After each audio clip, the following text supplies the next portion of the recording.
Celtics Beat is brought to you by Prizepicks. What's up, everyone? Welcome back. Another edition of Celtics Beat, and good news, C's are still rolling. They are on the cusp of closing out March as we sit here. Just a couple games left. They will play at San Antonio, at Memphis, Saturday and Monday, respectively. And who knows if they win both those games, both winnable games, obviously, and we'll see who plays, who doesn't for Boston. We could be talking about a 14-1 month.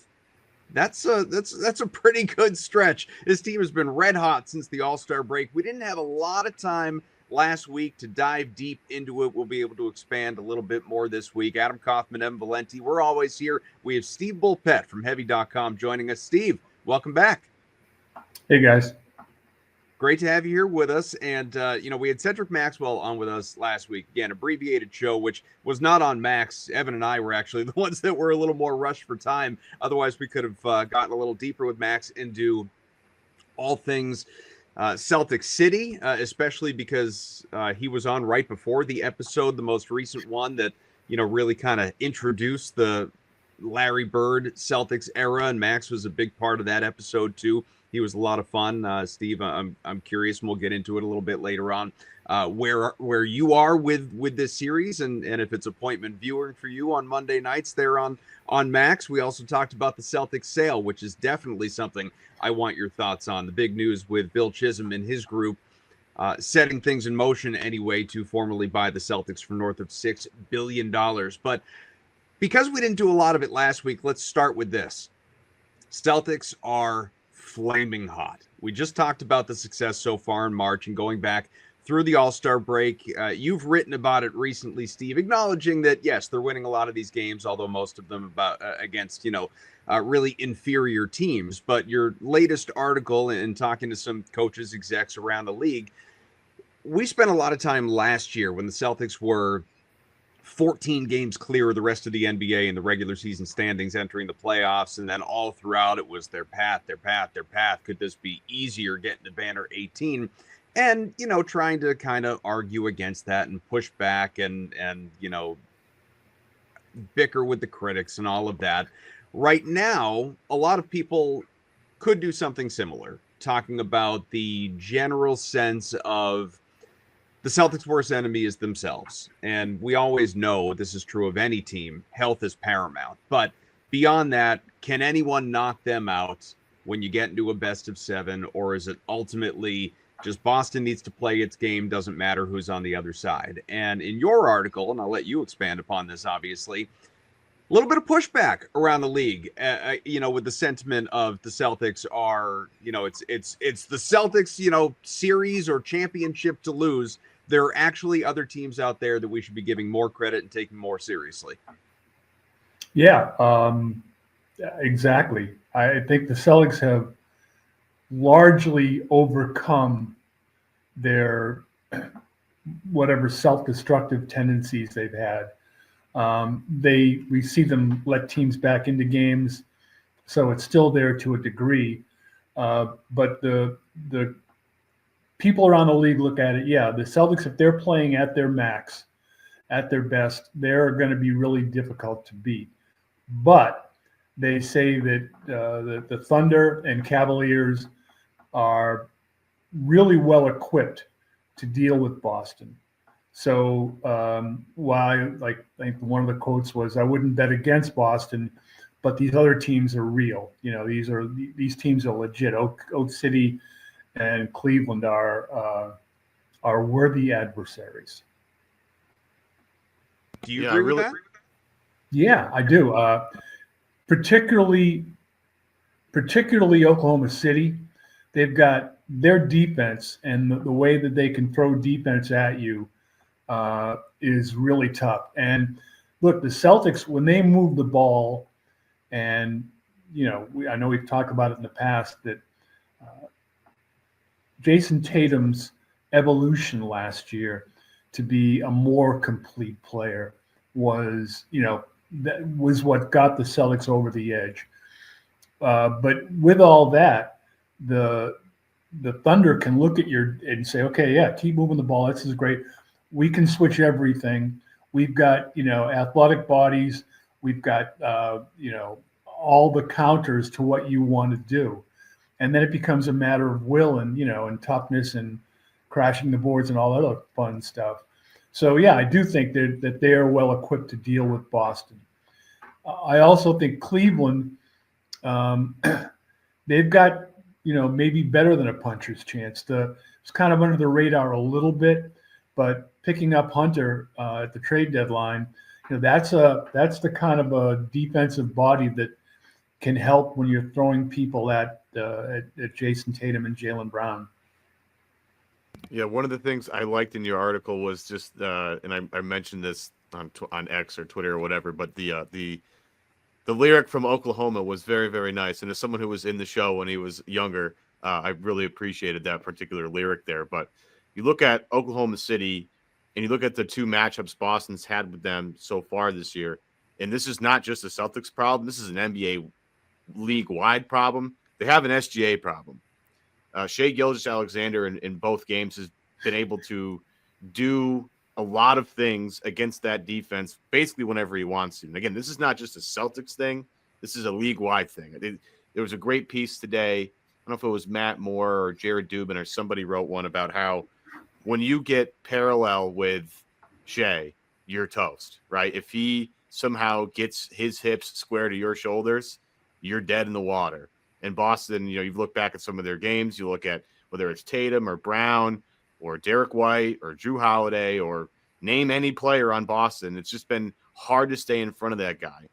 And he's clearly the engine that makes everything go for Oklahoma City. And he's probably going to win the MVP this year and has had one of the most efficient years at guard since Michael Jordan, right? So he's clearly a problem.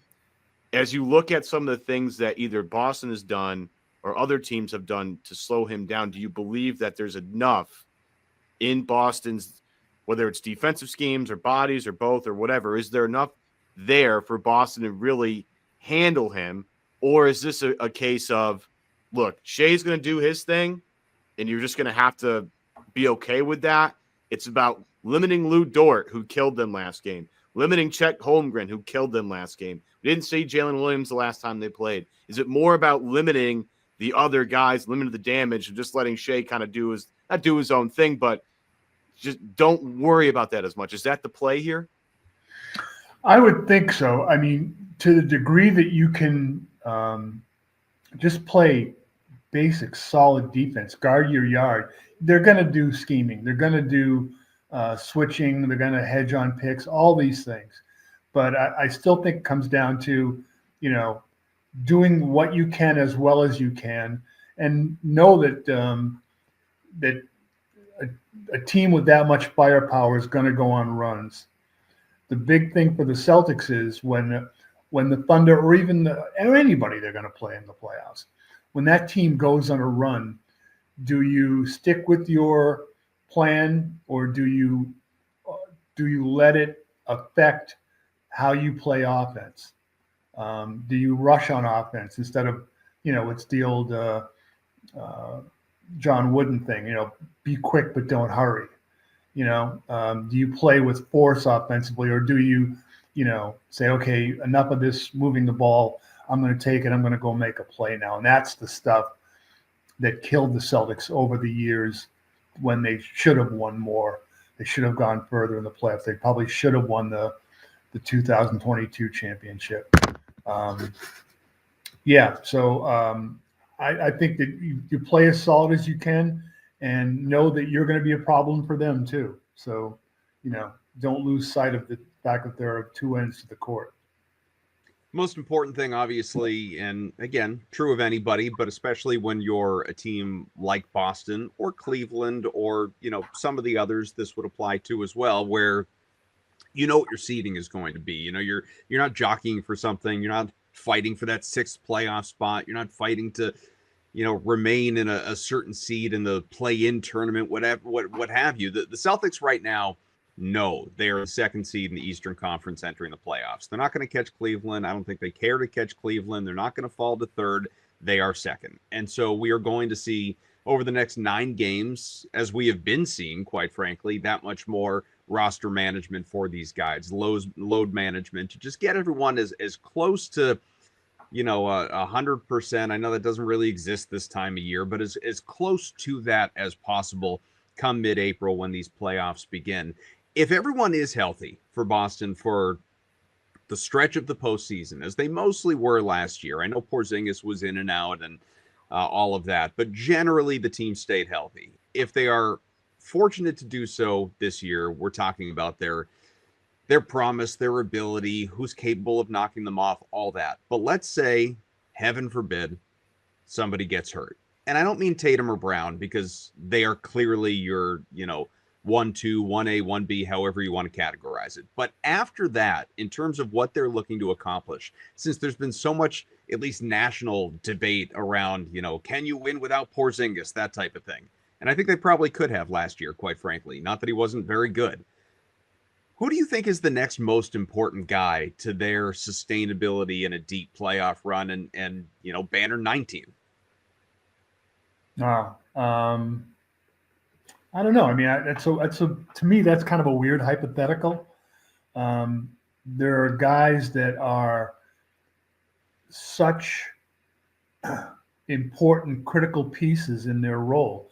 I mean, look back at this year and tell me how you would have survived to get this record without Derrick White. Mm-hmm. I mean, he came up so huge in a number of games. I think you can, just reach back into your quick memory and think of, 5 or 6 games where he was hitting huge threes in the last quarter. And we know what he does defensively as well. Porzingis, to me, is a huge X factor. I mean, the way he's not 100% now, which is crazy, but you look at all the different ways that he can impact as you need him to impact. Okay? Sit outside, shoot, 25, 26-foot threes to draw the opponent's defense out, post him up, pick and roll where he slips the pick and gets the lob. I mean, look at the lobs that Luke Cornett's, throwing down. There's a lot of different ways the Celtics can play. And I think one of the best things about what they've gone through with some injuries and some rest and being cautious, etc., is that other guys have gotten opportunity. We've seen a lot of Baylor Shireman lately, and I don't mean to put him into the conversation as regards your question with like who's critical, but seeing that, and I think that Craig is going to be huge, or can be for them in a playoff series where the matchups will lend you toward getting him minutes. So yeah, there's a whole bunch of stuff there. Yeah, and we left out Drew Holiday, one of my favorite players. And last year, I thought he was critically important to what they did. I mean, everybody has opinions on things, but I thought after Jalen and Jason, he was the most important player on their team. And you look at just the defensive stuff that he was able to do.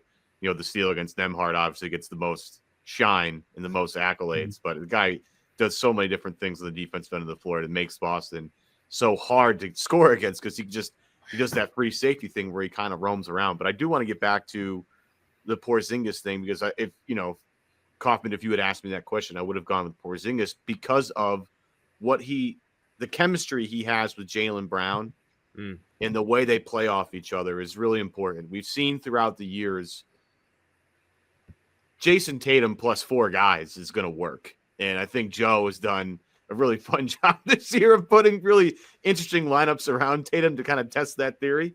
But it's been positive for the most part throughout the entire season.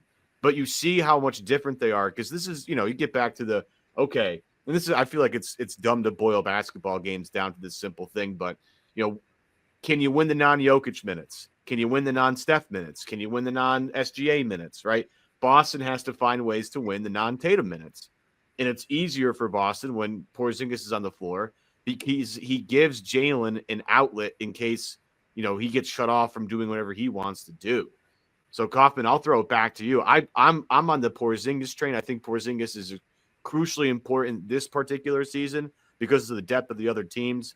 Obviously, with Oklahoma City and Cleveland being the tier one of those guys, but just for me, Koff, his ability to make Jalen's life easier as a initiator, playmaker, and as a safety valve, which is what Brad Stevens talked about needing after they lost the 22 finals, needing someone to not be in the perimeter and be a safety valve for these guys to dump the ball into and to score on some mismatches. I think Porzingis is going to be extremely critical to a long run in Banner 19 if they get there. I don't know where you're at on this, Coffin, but I think it's I'm not trying to talk down Derrick White, but I think it's Kristaps Porzingis with a bullet for me. Yeah, so I think your cop-out answer would be depends on the matchup, depends on the series, right? Certain guys are certainly more important depending on what you've got on the other side. If you're telling me one guy, you can't have him the entire playoff run, now good luck. The one I would, again, after the Jays, least like to lose would be Derrick White. I think that White is just so incredibly instrumental to what they do on both sides. Obviously, there's the perimeter defense and his ability on that side of the ball. But in terms of what he does offensively, the clutch gene, the threes, as Steve, alluded to, that's one. He's a big fourth quarter player. He's going to be out there at the end of games now that we're a couple years removed from Brogdon and those debates and, who's going to be out there smart, Brogdon, White, all of that stuff. But also his role, I know it's, we talk a lot about like Point Tatum, in the offense filtering through him, but there's still an awful lot of the time that, White is your quote unquote point guard. And he is the guy that you're running the offense, maybe not through, but it starts with him and it goes from there. And, I think that you lose him, heaven forbid, as I said before, and, the trickle down there of, all right, well, now it's Peyton Pritchard is theoretically in your starting lineup. Maybe Joe doesn't do that because he likes the balance of what's that? You'd be going double bigs if yeah, and you're probably right, but but if you were to see it period, and I think you probably are right because Pritchard has started one game this entire year, and it's not like guys haven't missed games. And he was a butcher. Yeah. But if you had him in that starting lineup, all of a sudden you're trickled down there of, all right, well, what does the bench unit look like? Yeah. And who's running that? And where's that, instant microwave offense coming from? I just think you're losing more in Derrick White, full package all the way around, not to mention, and I know he's missed, 10 games or whatever it is, but generally durability. Like Porzingis obviously is not, he's excellent, but he's not known for his durability. So, I would, even if White, was gone and you have Porzingis, I would just be constantly worried about, and as people joke about on Twitter, anytime that Porzingis comes down awkwardly on his foot, what's that going to lead to? So I think Porzingis is very important for sure. Can you live without him? I think you probably can. I'm not sure you can do that. Not against some of the teams they're going to be coming up against. Cleveland with their double bigs, Oklahoma City with Hartenstein and Holmgren, just some ridiculous size there. So yeah, I mean, but he's a guy that can just changes the platform. You know what I mean? It's like, okay, we're playing chess now. Okay, now we're going to play three-dimensional chess. We're going to put Porzingis here, or we're going to move him down low. They can just alter the game board. Anyway, but excuse me for saying I just think it's kind of a silly thing to talk about because a lot of it is going to be matchup based. Yeah, and the Celtics' strength is that they have all these guys. Right. So it's like to say, well, what one without this one, without that one, the product would be hurt. Right. I'm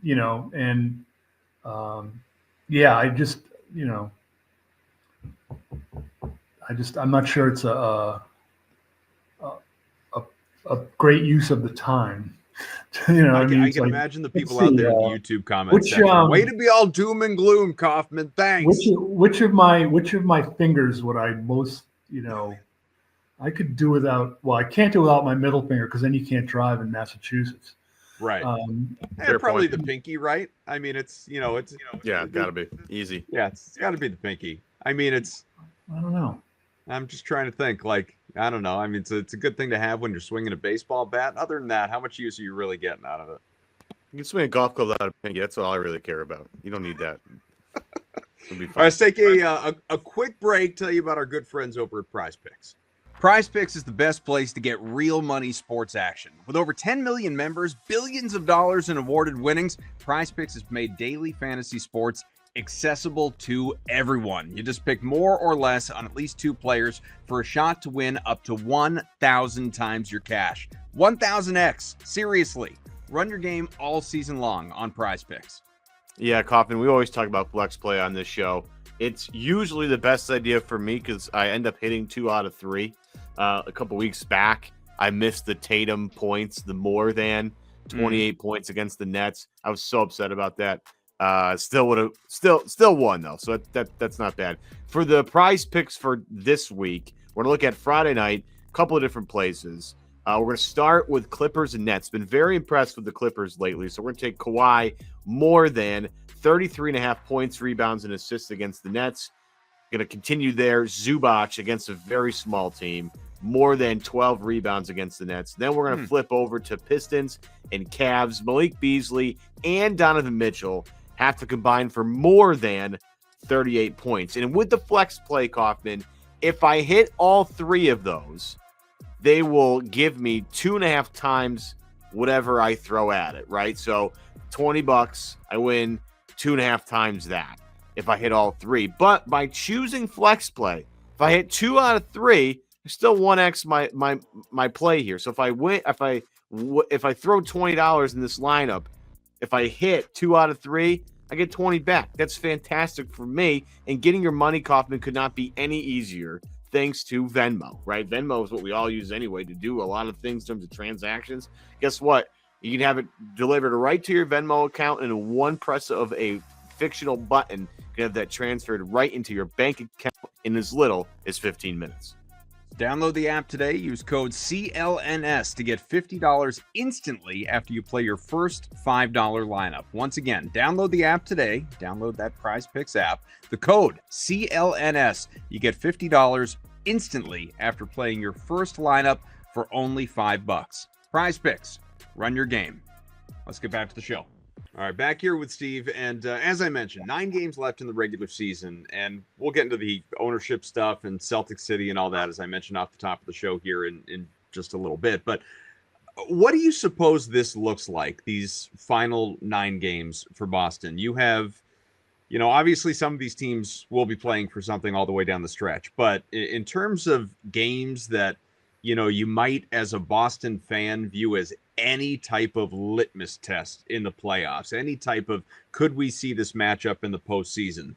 I mean, there is only one really, and it's the Knicks. Like that would be it. It's a pretty light schedule that the Celtics have the rest of the way. And so knowing full well that there's nothing to achieve in terms of seeding, but that I'm sure Joe would be the first person to tell us, look, I mean, you avoid bad habits and you work on your continuity by playing basketball together. We're not going to sit guys just for the hell of sitting guys. What do you suppose we see down the stretch of the regular season here, Steve? I think you see, guys being sat, not purely for rest, but also, for injury management. And like knick-knack injury management. But the point about bad habits, I think, is really large. And I think it's really important with Missoula as well. Something I wrote about this past winter with the Celtics is that the way that they were just, flat in a lot of these games. Even some of the ones that they won, they had some pretty hideous losses. Let's start there. But even in some of the games they won, they were, did you show up tonight? I mean, is this you? Is this somebody else? Is this, the AI version of you? And the fear, the only danger there, because everyone around the league said, yeah, they're bored, they're this, they're that. It's hard to retrace those steps coming off a championship and not have human nature kick in. The danger is that if something becomes a habit, you want to have your best game on your computer chip. You want it to be instinctive. Boom, it's right there. It happens. It's why Larry Bird would shoot for hours before a game, why Steph Curry takes between 250 and 300 pointed shots after practice. You want that on the computer chip, and anything that slows the reaction time from your brain to your body in terms of doing the right thing, making the right play, making the right read, that can be what eliminates you from the playoffs. It can cost you a critical game here or there. So I do think Mazzulla will, with whatever lineup is available to him, he's not going to sit on the. You're not going to see Joe on the bench sitting there with his arms folded. He's not going to be like sipping an iced tea and with an umbrella thing in it. It's not going to be Joe. So they will, with whoever's available, they will push it. And I think that's important because you're giving guys real reps. If it comes down to you needing Baylor Shireman in the postseason, now you've got a little bit better expectation / hope that he can handle that. But that's, that comes from keeping this stuff competitive no matter what the situation is, lineup-wise, roster-wise. Yeah, he's been pretty impressive the last couple of games as he's gotten his feet wet. He's gotten more comfortable. Obviously, everybody went nuts over the fake behind the back, then dump off to Keita for the lay-in there. I thought that was awesome. Just see that, I thought Drew did a nice job of mentioning that it was the Rondo sort of fake behind the back pass thing. And it's been awesome to see him get more comfortable. But you mentioned – Go ahead. I'm sorry. Well, no, you mentioned that, this team had a lull in the middle of the season that we all were trying to figure out, is this the same team or is this the AI version of what Boston's trying to do here? Yet at the same time, they have a shot to win 60 games, right? I know it might seem like a little bit of a long shot, but, the schedule is very favorable for them. And considering how many teams, have won a title and then try to come back and repeat and had various amounts of success doing it, I find the fact that Boston, this entire season, a lot of people want to point to that one spot of like, yeah, but it was weird in January, man. It just didn't look right. But yet, if we take the scope of the entire season, this team was, again, dominant, basically from start to finish. So to get back to the question, how much focus do we put on that very small little sample size of, man, it didn't really go right here for a little bit this month. Meanwhile, the past 2 years combined, start from the beginning of 23 to the end of 25. This has been as dominant as a run as we've seen in a while. And Boston has looked like one of the greatest teams of the past 30, 40 years, given this stretch. Mm-hmm. And, you contrast that a little bit with a little blip that Cleveland had on the radar. They lost 4 games in a row where things didn't look like they were going right. And a lot of people want to jump on them for that. Meanwhile, I'm like, there's way more data that suggests this team is unbelievably good and is going to be a really big pain in the ass for anything that plays them. How much of what you saw in January should we actually take as like, this is something right here as Boston moves on that had to be aware of versus the 2 years of data that says this is one of the best teams we've ever seen? Well, that's kind of what I was talking about, the perspective of it. And I've said it here and I've written it, that sure, let's take a step back, but let's point out that there is danger there. And the danger is that, you develop some bad habits. We have, they've been able to, they've looked a lot better recently. I'm not sure how much the competition plays into that. did the Phoenix Suns, are they going to get paid for that game they played the other night? I mean, are they going to, will their checks clear? So, but that, the Celtics, you do what you do. You can't pay attention to whether another team has been, taking Ambien before the game. But the keeping it in perspective, the danger was what we talked about, what I spoke about, the idea of you don't want to develop bad habits. And that's the thing that you've got to keep an eye on. I don't think, I guess there were people saying, they stink now and they're this thing here and they're a bunch of bums when they were having the difficulties and losing home games, which is ridiculous that a team with this much support and, people loudly with them at home having, this much difficulty, relatively speaking, for their talent in the Garden. But yeah, you can't not point out, you can't just sit back and say, hey, they've been good for 2 years. No, the question is right now, what are they? And then when you look at it and say, okay, here's how they're playing.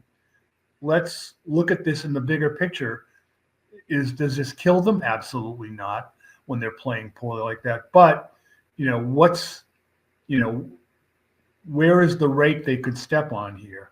What's the potential problem? And I think the potential problem was, and I guess still is, over these last couple of weeks, do they keep focused? Because if you don't, then all of a sudden, when you reach back for it, you don't want to be thinking consciously when you're on the basketball floor. You want everything to be instinctive, and you want it to be, again, like, why did Larry Bird take all those shots in the Garden, a few hours before the game when no one else was there, but the guy retrieving the ball for him? I mean, it's so that it's there in an instant. Why do you get reps? Okay, the football team, this is the play. Here's how to run it. Why do you run it 10 times? Because you want it to be there without having to think consciously of it. I can go back and point out to you in history. Look, the 84 Celtics were not better than the 84 Lakers, but the Celtics, with what McHale did to Rambis, with their just overall physicality, took Showtime and made them look over their shoulder. Okay, so all of a sudden the Lakers, instead of playing free and easy, run, go, fill the lane, they were playing with conscious thought. And great physical defense is one of the things that helps you against good offense. But also the other thing that really can kill an offense is conscious thought, is having to be mechanical and think, I must go here now. If you look at why the plays that are getting made now with the drop-offs, the lobs to Cornette. I mean, these are things because these guys are used to it. They're not sitting there going, I think I will think this way here and I will, cut back door. No, it's just there. And it's there before the offense should always have an advantage, because offense should know what it wants to do before the defense knows what the offense wants to do. And if you're pausing to think about it, you can be screwed. So a couple things. One, you guys have brought up Baylor Shireman a couple of times, and this run that he is on of late, obviously seeing more minutes, more production. He's shooting well, shooting with confidence, playing late in games, getting an opportunity because obviously either guys have been out or he's just kind of moving up in the rotation a little bit. That's just, we don't need to talk about it, because you guys have already kind of expanded upon this, but just throwing a couple of thoughts.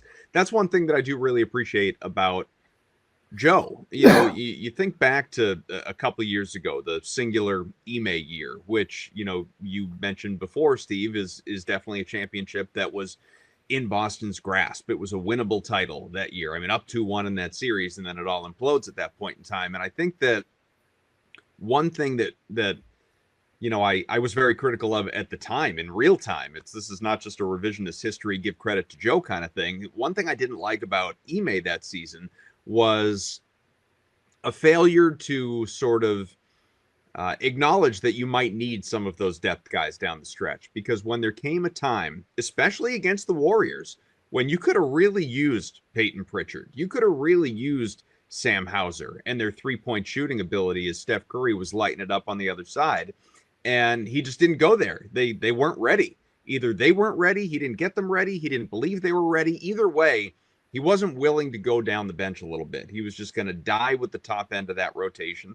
That's exactly what happened. Whereas I think that Joe does a really good job of isolating where guys can help the team. And, it doesn't mean I want to see Shireman in the playoffs. Doesn't mean we'll need to see Shireman in the playoffs. But I do believe that this run that he's been on of late, and presumably from an opportunity standpoint, will continue to go on in the final 9 games of the season.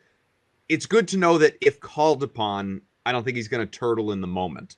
I think that he will be, at least confident in himself in the opportunity if it's there and he gets it. So that's one thing. But you mentioned the 80s before. Let's move to Celtics City, this documentary a little bit, which I believe is 4 episodes in of the 9 at this point in time. We've moved into the Larry Bird era now, and we're starting to talk a lot more, obviously, about the late 70s into the 80s, and oh my God, the white guy can play, and all the way into the new big 3 with obviously the acquisition of McHale and Parrish, and Max is in there a lot, and Evan and I were texting the other day, and maybe it's not quite yet.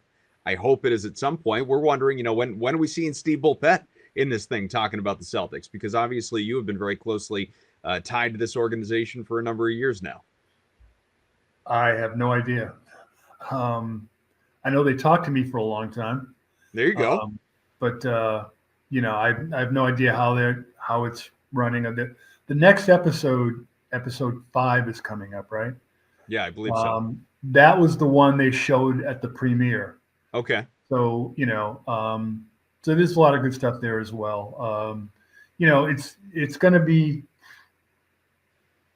the one thing I can tell you from I knew going into it, I could tell by the tone of the questions and what other people were being asked as well. They're not going to lose grasp of the whole racial thing. They're going to carry this thing through. Yeah. However, that's going to be a part of this thing. But there's a whole lot to talk about coming up with,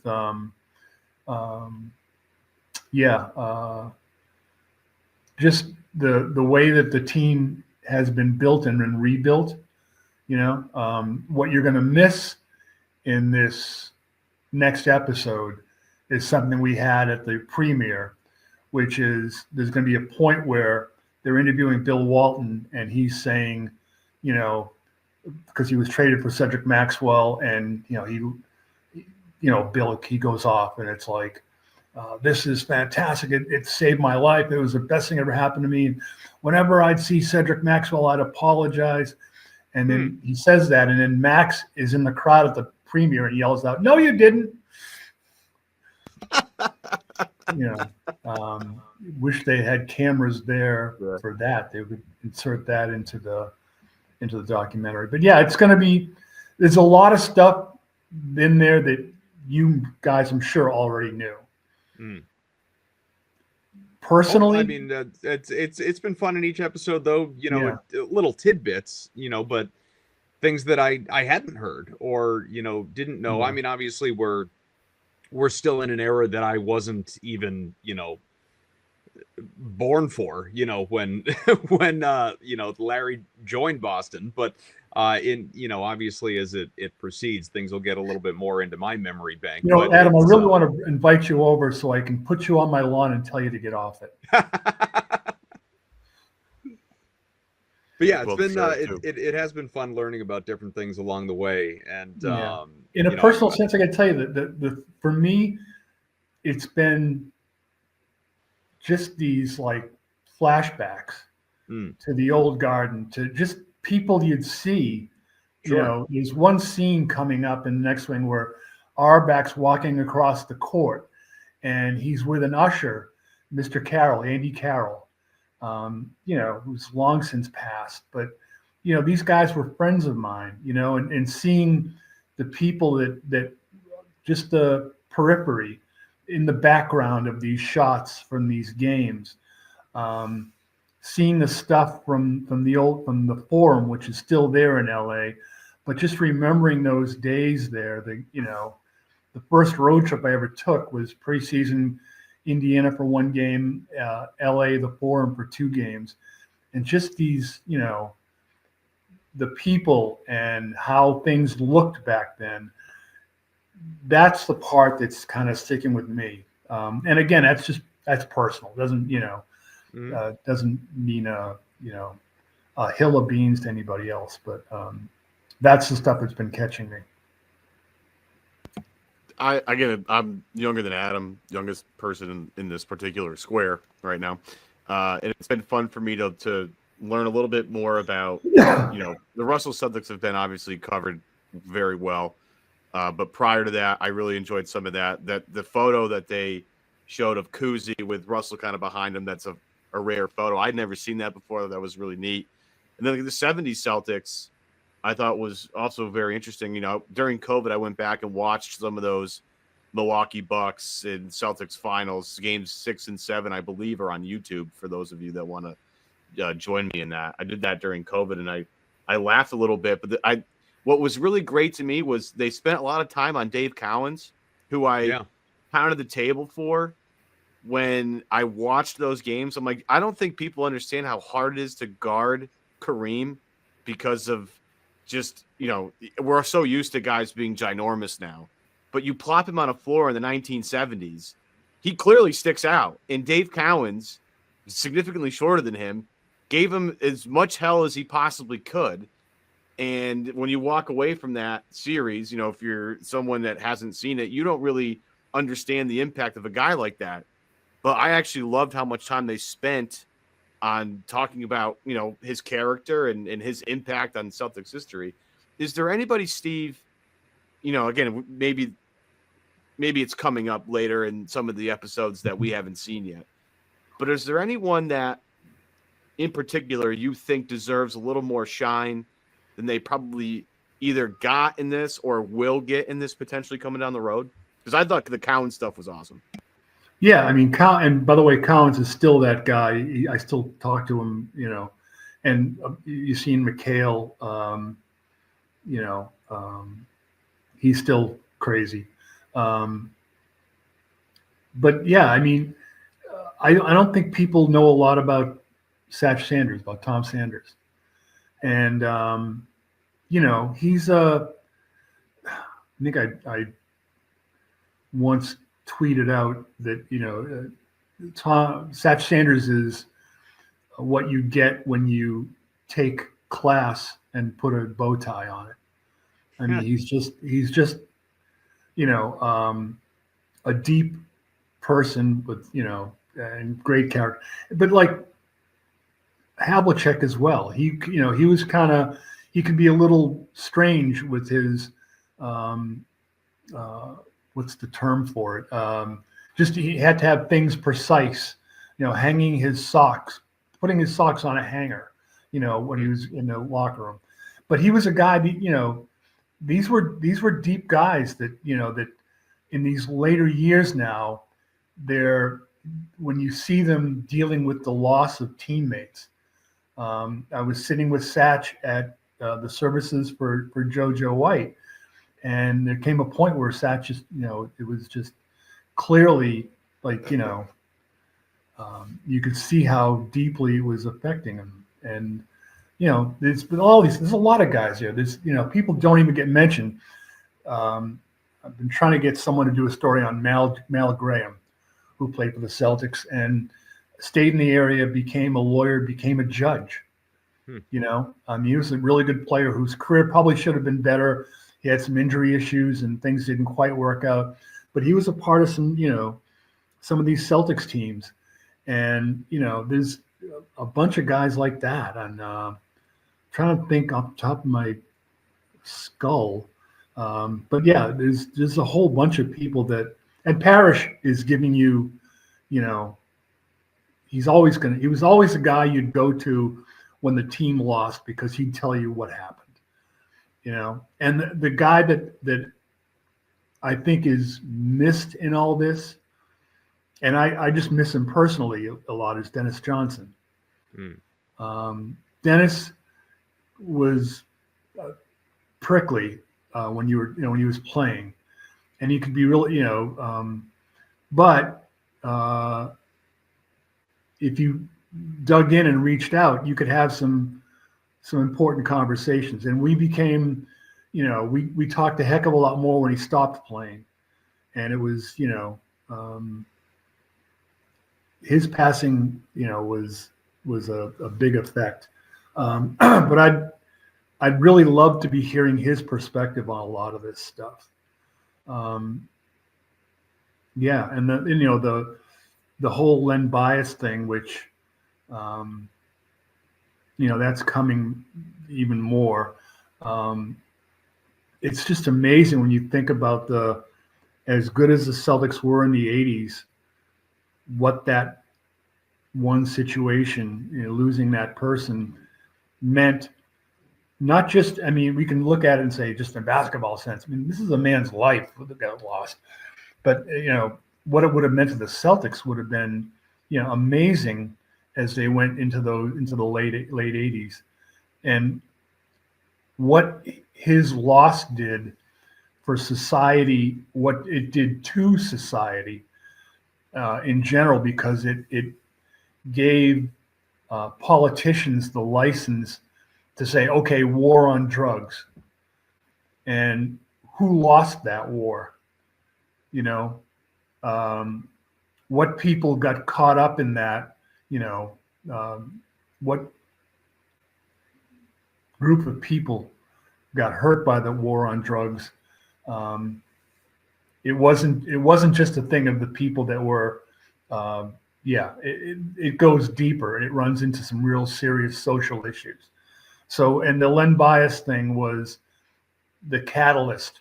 He was the reason they could hang a lot of these different laws on that affected. All right, Steve, we've been going at it for a little while here, so I don't want to keep you forever, but I do want to make sure that we mix in, the pretty big news of the Boston Celtics, this iconic franchise, not only in the NBA, but across sports, being sold. We've got Bill Chisholm and his group coming in. Bill has been, I'm sure I can call him that, the good friends that we are. Chisholm has been making the rounds here a little bit, mainly with the broadcast partner, NBC Sports Boston. I don't know if he's done anything on the radio side with the Sports Hub, but I've seen him at a game now, a road game, doing an interview, he and his wife, with Abby Chin. And, even his wife was kind of, fangirling out a little bit. I think this is all just very cool to them, being, Dartmouth guy, local, Massachusetts native, and grew up a Celtics fan. A lot of the stuff that we talked about with Max last week. But on the business side of it here, I think you do, just as people that have followed the Celtics for a long time, and you would be obviously much closer to it than the rest of us. But you feel for Steve Pagliuca and his desire to be a majority owner of this team. He'll be out of the picture obviously soon enough, and I know there were a lot of people, me included, that were rooting for him. I think not that I know Steve in any personal way, but I think it was kind of you at least root for what you feel like someone who's already in the family and cares about the team and roots for the success of the team, and you believe he's going to go out and do what's necessary to keep this team contending versus like Fenway Sports Group, or what would a Jeff Bezos do, or that type of thing. Well, Chisholm comes in as, though he's said all of the right things so far, to his credit, he comes in as obviously something of an unknown. You've observed this stuff before with the Celtics and elsewhere. What do you sort of make of the deal, the record-setting deal economically, for one, but also in terms of the willingness to, with big decisions to be made financially in the second apron and all of that, is this team going to be what fans want it to be, which is a contender for years to come? Well, I think first of all, I would want to see this process played out more, because as of right now, the Chisholm's group has some issues. There are issues with how much of this is real capital, and they've got to figure out there's a formula about how much, direct cash has to be in the lead owner, et cetera. So that's got to be worked out still. They've got to either come up with some more investors that can put more cash into the deal, because they don't want teams being, with I'm blanking on the exact term. That was like a venture kind of thing, venture capital money in there. Yeah, so private equity. Private equity. Yeah, there you go. You don't want that because, a bad week and all of a sudden that money can disappear. So the NBA wants to see real money, real backing, real collateral here. So I think before you say this is a done deal, before you say totally goodbye to Steve Pagliuca, for all intents and purposes, you're right. This is, it's Adam, Ev, and Billy C hanging out together, having a few beers after the game. It's you guys. But I'd want to see this play out first. And, the other thing, too, is they're saying this guy, it's a $6.1 billion valuation. He's not coming up with $6.1 billion, in the couch cushions. This is the percentage that he's buying is based off of that valuation. And that valuation for the other people that come in that have other parts of the team that could sell that could end up pushing the valuation higher. It could be at a higher valuation. So, there's a whole lot to play out here, but to the stuff that means anything to the people that follow the team. Yeah, you're right. He's saying the right things. The problem comes in not so much, I don't think, with the amount of cash that's got to be that the team needs to spend to keep the roster together. I think the big issue will come in with that somehow the Players Association let the league, they were in these negotiations, but they let the league put in these onerous second apron rules, which are going to make it really hard for teams to make moves, teams that are above the cap. This is, they're trying to, placate all the owners that, ones that have been kind of stuck in neutral in NBA Middle Earth for a long time. So that part has got to be worked out. I think that's the difficulty you're going to find with with any new ownership coming in. It would be the same if the present ownership stayed as is. There's been some great reporting around this. Axios has done a nice job of kind of reporting when it happened, what the next steps are, what hurdles they have to clear, etc. And hat tip to all of them. I think it would be, it goes without saying, if they're going to need to find some other people to come up with some money for this, I think it's not going to be super difficult, considering you can probably, amongst Kaufman, you're in, you're locked into, you got that cheddar lying around somewhere. No, I mean, we need to define minority investor, but yeah, I'll throw some cash at it. Throw some shekels at them for sure. Yeah. All right. Well, hey, look, we'll get in touch with them. I'm sure we can make that happen very easily. But it's one of these things, like, you can probably pick, like, there's other groups. I'm sure there's ways to get guys from other groups to pull everything together to make this happen. But given some of the reporting around this, there are hurdles to clear here for this to get done. So in that particular perspective, would you be shocked if it didn't get done, Steve? Because there's still a lot to go here. It's not like this is a slam dunk. This is done. There's still a lot to get done here. Probably I'd be shocked if it didn't go through.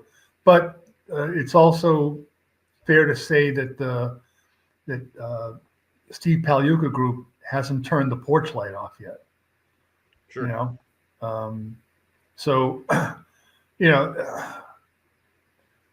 the Celtics are in a great position with what they have and what's coming up. And, even talking down to, a guy that's kind of been perhaps the star of this podcast, Baylor Shireman. The way that they've drafted people who can contribute. And by the way, as we're talking about Baylor Shireman and, gassing up the car to send him down I-90 to Springfield to the Hall of Fame, let's put in a quick word for Sam Hauser, who's been doing this stuff for quite a while now with his team. He already got his payday, though. Now we got to celebrate the guys that No, don't I make mean, any but money it's like relative people to are the saying, rest. like, Baylor Shireman, and he can do this. He's better than Sam Hauser. Like, no, Sam Hauser is pretty good. Yeah, And sure. Sam Hauser goes to the basket. One of the hidden parts about Hauser's game is he can go to the basket really well, just doesn't do it often because it's not what's being asked of him. Okay, but Sam will not be part of the new ownership group. Getting back to your point, the thing is that finding investors, finding people to put up the money for these things shouldn't be a problem, because these are not professional sports teams are not these owners' primary business. So they don't need to make money out of these things in the immediate. They can, there are all kinds of, all types of tax benefits.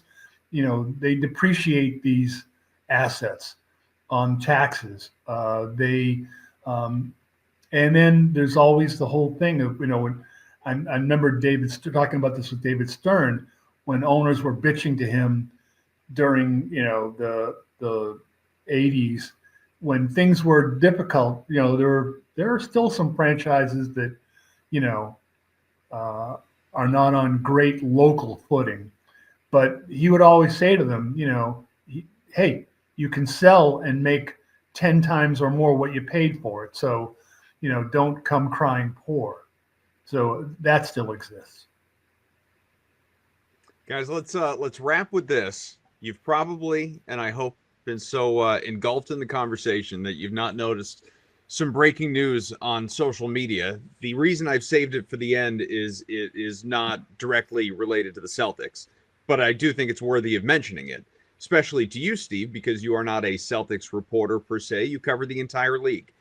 Shams Charania, Taylor Jenkins, fired by the Grizzlies this morning with 9 games left in the regular season, with this team sitting tied for 4th in the Western Conference.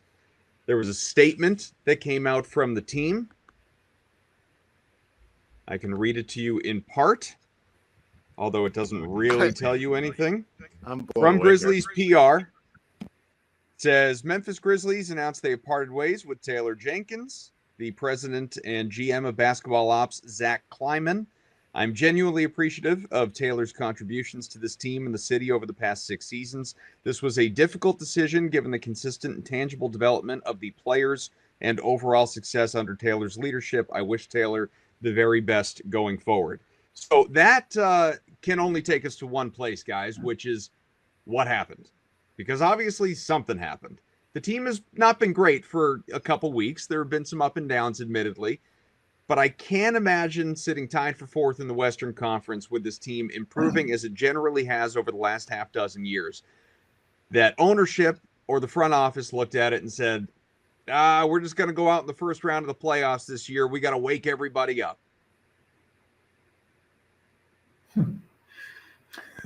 I don't get this at all. Yeah, there's got to be, something beneath the surface here, you would think. I would first dust Taylor Jenkins to see if John Morant's fingerprints are anywhere. But just like we're going back to the whole, Magic Johnson, Paul Westhead situation. Sure. Is this one of those? Who knows? What I can tell you is that whatever situation the Grizzlies are in, where they are in the food chain and the playoff structure or whatever, they're a team that other teams really don't want to play against. So, there had to be something to, beyond the basics, beyond, hey, we think we can do better with a different coach at this point in the season. There's got to be something else there. So, I mean, maybe Ja's dad got ticked off at something. Who knows? But this is strange because, again, there are, the Thunder, the Nuggets, when Jamal Murray is being Jamal Murray and not the hideous version we saw, last year, and at times this year. The first half against Boston, and all of a sudden the different Jamal Murray in the second half. But looking even at the teams that are there in the West, the Grizzlies are a team you don't want to play against. You might beat them in a series, but you're going to come out with wounds. You know what I mean? You're not going to come out unscathed out of that playoff series. It's not going to be a walk down Beale Street. Another good one. That team's been hurt more than anybody else over the past couple of seasons. They've had devastating injuries all throughout their roster. I mean, G.G. Jackson last year was getting serious playing time, and he turned into a hell of a player. I'm not saying that was a bad thing. I'm just saying they had to go so far down their roster to get bodies, and they overachieved. I think a lot of their guys got better from when they drafted them to where they are now. I'm stunned here. I'll make a proclamation. He won't be unemployed for too long. He's a spectacular coach. Somebody's going to pick him up and he'll be at the top of the hiring cycle next year. Absolutely. I mean, I wonder how the Kings feel about Doug Christie, but I mean, there's an easy way for him to stay out west. I didn't get that firing either. I mean, that's kind of why they lost Fox. Right?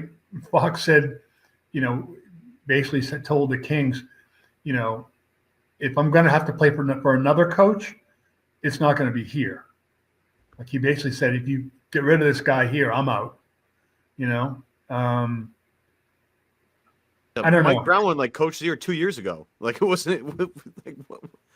Yeah, I mean, I don't know what the situation. Obviously, we don't know the situation in Memphis, but I will say, in the overall scheme of things, when there comes to be one of these coach situations,